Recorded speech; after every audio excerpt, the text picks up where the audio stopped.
Tim, welcome back officially to Charlotte. It has been an incredible summer for you and for the U.S. men's national team. Are you able to even put into words what the past month or so has meant to you? I think I'm a little bit. I'm still trying to put more words to it and process it, but it was an unbelievable experience. Obviously a huge honor to play for your national team and to begin with, but to be able to play in a home World Cup is it's a once in a lifetime opportunity, and one that was so special, so exciting, so much energy, not just for our games, but in the whole country, in all the cities. So it was neat being able to be a part of it, but then also seeing all of it on social media and all the energy and excitement. But yeah, I just think a huge honor, special tournament, and one that I think we all really felt was much different than anything we've ever experienced.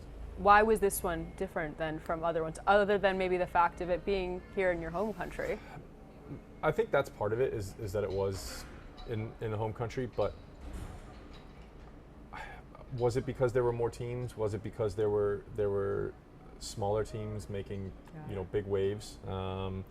Was it because the number of people who all came together from all different walks of life, from all different corners of the world, and the way that the U.S. and the country and the people embraced everybody, traveling in and vice versa.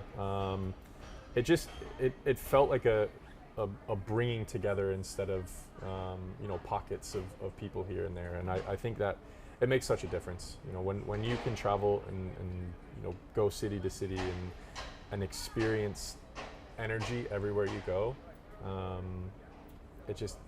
it makes such a difference. And then on top of it, you have cities big and small basically adopting teams. Is something that is just, it's so unique, and yeah, it was an incredible experience. You had an interesting perspective being the captain as well.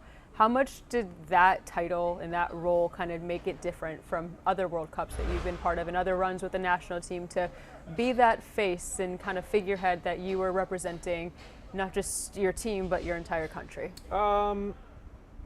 Honestly, I didn't really look at it as being anything different, because obviously you don't want it to be anything bigger than it is, and in a way it was okay. Yeah, you have to do a little bit more, right? You have a little bit more responsibility, but at the same time, there's we kind of all take that responsibility on all of our shoulders. There's the group as a whole, but again, I'm sitting here smiling. It was more, I could have never dreamed of having that be part of the experience, if that makes sense, right? You dream of playing in a World Cup. Great, I did that in 2022. Don't think I ever dreamed of playing in a home World Cup. That's crazy. And then on top of it, to be given the honor of the captaincy is beyond anything I could have ever come up with. So it was special, but again, I told the guys, it's like, this doesn't, it's not going to change. I'm going to do this all the same things. It's just, you end up having to do a little bit extra on the requests, which is okay if I can. If I can do that and take that off of guys' shoulders who maybe aren't as comfortable or willing to do that, then that's part of it. You obviously have so much experience and leadership coming into it. I remember last year when we last spoke, you said your kind of leadership style isn't always the most vocal, but you sit in the corner sometimes and just watch. Is that kind of the energy that you brought to that locker room as well too? Yeah, you have to. I think, again, you learn from others first and foremost, over a long career, but you learn when to speak, how to speak, when is the right time, what's the right tone. Sometimes it's nothing, sometimes it's more, sometimes it's individual, sometimes it's collective. So yeah, more times than not, I'll sit there and I'll watch everybody else interact and see, kind of get the vibe and the what's the energy like between the group, and yeah. And then you kind of know when or what or how or what you need to say, and that's just my approach. Mm-hmm. Everybody's different, and everybody has things that work for them, but I like to have and let guys be themselves. I think that's important. It's part of the culture of the sport is being able to express your own way and playing within the group, but being yourself. So I did quite a lot of observing over those 4 weeks of the tournament. I'm sure it's a weird maybe transition period right now after you just came off of something that you waited 4 years to be part of, and now you're getting ready to be playing again, and you kind of have to compartmentalize the two a little bit.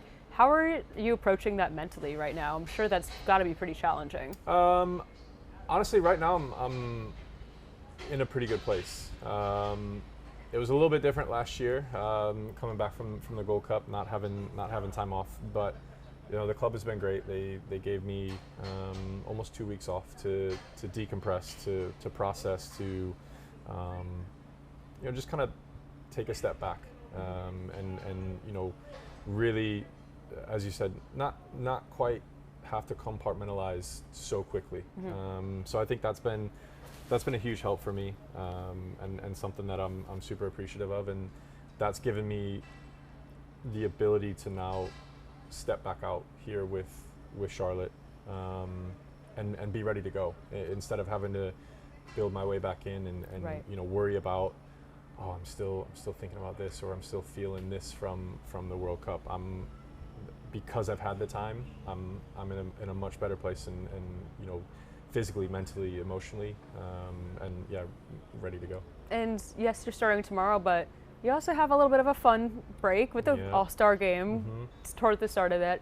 How easy is that for you to go out and have maybe like fun and not as serious of soccer with the All-Star game, the skills challenge you're going to be part of? Like, is that a refreshing thing for you to get to do as well? I'm still trying to figure out how I got in the team, to be honest with you.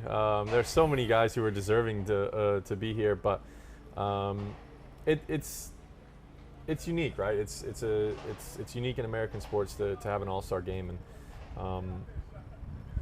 obviously we're taking a little bit of a page out of the other sports books and having a skills competition. I think those two things are very different. The skills competition is a little bit of fun, right? It's a little bit of competition, but you can also have a little bit of a laugh with it, and a little bit of family time and enjoyment, and kind of getting everybody together.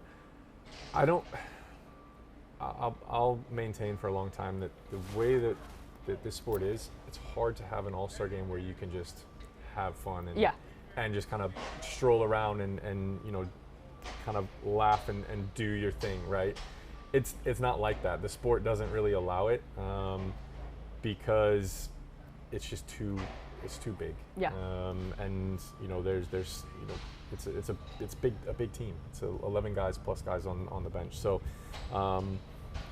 the skills competition will be fun, and the actual game will, I think you'll see it will be very competitive, as anything to do with Mexico versus US always is. Yeah, Westy just said the same thing when I just spoke with him too. He said, you know how I play, and I'm always competitive, so it's hard to just kind of let off there.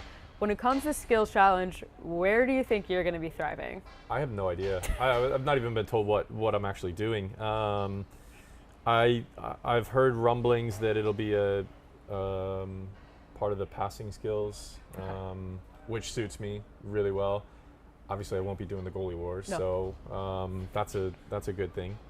So I think, is there a crossbar challenge? I really don't know. We've not been given the full rundown. Okay. Like I said, I'm pretty sure I'm doing the passing portion.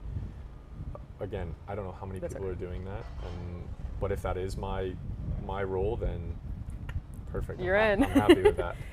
You're going to be playing alongside some guys between Ashley and Pep. Yep. as well as Sebastian coming off of being part of that World Cup team as well. Is there anyone on this All-Star roster that you're looking forward to playing with for the first time?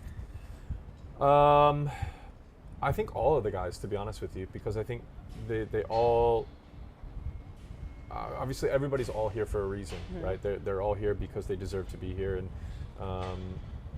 you know, they all bring different skill sets. You know, I've known, you know, Sonny for a long time, playing against him over in England and you know, in preseasons, etc. So great guy. It'll be good to play with him. Yeah. Obviously, assuming Messi's here, it would be incredible to play with him, as most guys will say. But I just think being a part of it is, you know, a part of an All-Star game is unique. It is special, and it's a celebration first and foremost of, you know, the guys who are here. But just to be able to play with everybody and meet new people in this game is always a special thing.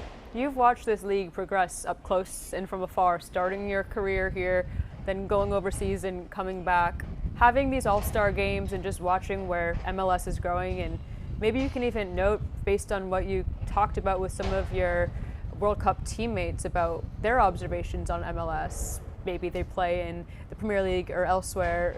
Where do you think the league is right now in terms of its growth and its notoriety?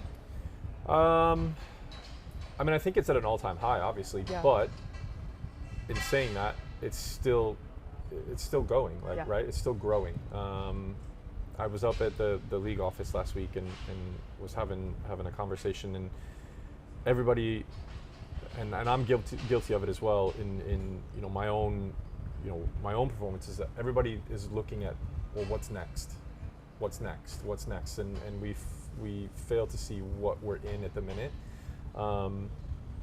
But it's constantly, you know, a topic of conversation. It was a topic of conversation when I was over in England for all those years. Guys paying attention to it, guys, you know, realizing and understanding that the level is continuing to improve. It's continuing to go up. The coaching is continuing to improve. The development of players is continuing to improve. So we're in the league and teams are in a really good place, but there's still room to grow, which is the most amazing part, is that, you know, we're not talking about a finished product, and I don't think we ever will be, and I think that's key, you know, because you're always going to be wanting to push that boat out a little bit further, but we can't lose sight of where we are at the minute, and it's, you know, it's in a great place, but we can still keep going and keep improving.